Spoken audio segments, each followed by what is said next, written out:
தமிழக வெற்றிக் கழக தலைவர் விஜயுடன் நிகழ்ந்த சந்திப்பு குறித்து ஆளுநர் ஆர்.என். ரவி விளக்கம் அளித்திருக்கிறார்.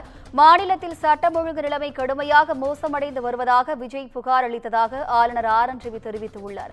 மேலும் அண்ணா பல்கலைக்கழக வளாகத்தில் நடந்த பாலியல் தாக்குதல் சம்பவம் குறித்தும் விஜய் புகார் அளித்துள்ளதாகவும் இந்த விவகாரங்களில் தன்னை தலையிடக் கோரி விஜய் மனு அளித்ததாகவும் ஆளுநர் ஆர்.என். ரவி தரப்பில் விளக்கம் அளிக்கப்பட்டுள்ளது.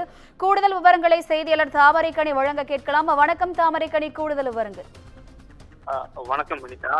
இன்று மதியம் 1 மணி அளவுல இன்றில் இருக்கக்கூடிய ஆளுநர் மாளிகையில ஆளுநர் ஆர்.என். ரவி தமிழக வெற்றி கழக தலைவர் விஜய் நேரில் சந்தித்து பல்வேறு கோரிக்கை மனுக்களை அவரிடம் அளித்திருந்தார். அதிலும் குறிப்பாக அண்ணா பல்கலைக்கழக மாணவி பாலியல் விவகாரம், அது போல மழை பாதிப்பில் ஏற்பட்டிருந்த போது அதற்கு நிவாரணத்தை உடனடியாக வழங்க பல்வேறு கட்ட கோரிக்கை மனுவானது வழங்கப்பட்டிருந்தது.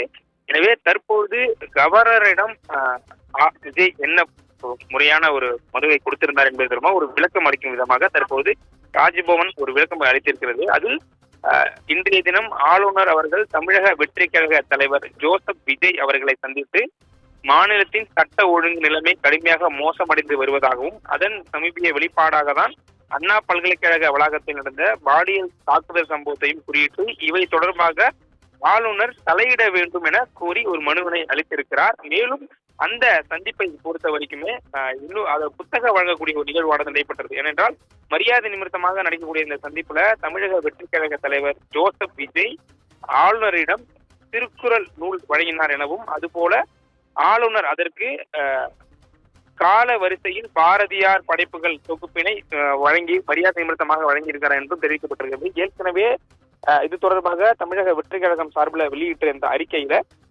பெண்களுக்கு பாதுகாப்பானது தமிழகத்தில் இல்லை, அதற்கு நடவடிக்கை எடுக்க வேண்டும். அதுபோல நடைபெற்ற அந்த புயலின் காரணமாக, கனமழையின் காரணமாக ஏற்கனவே மத்திய அரசு ஒதுக்கப்பட்டிருக்கக்கூடிய அந்த நிதி மேலும் கூடுதலாக உடனடியாக வழங்க வலியுறுத்த வேண்டும் என்றே தமிழக வெற்றி கழக சார்பில் வெளியிட்டிருக்கக்கூடிய அந்த குறிப்பில் தெரிவிக்கப்பட்டிருந்தது.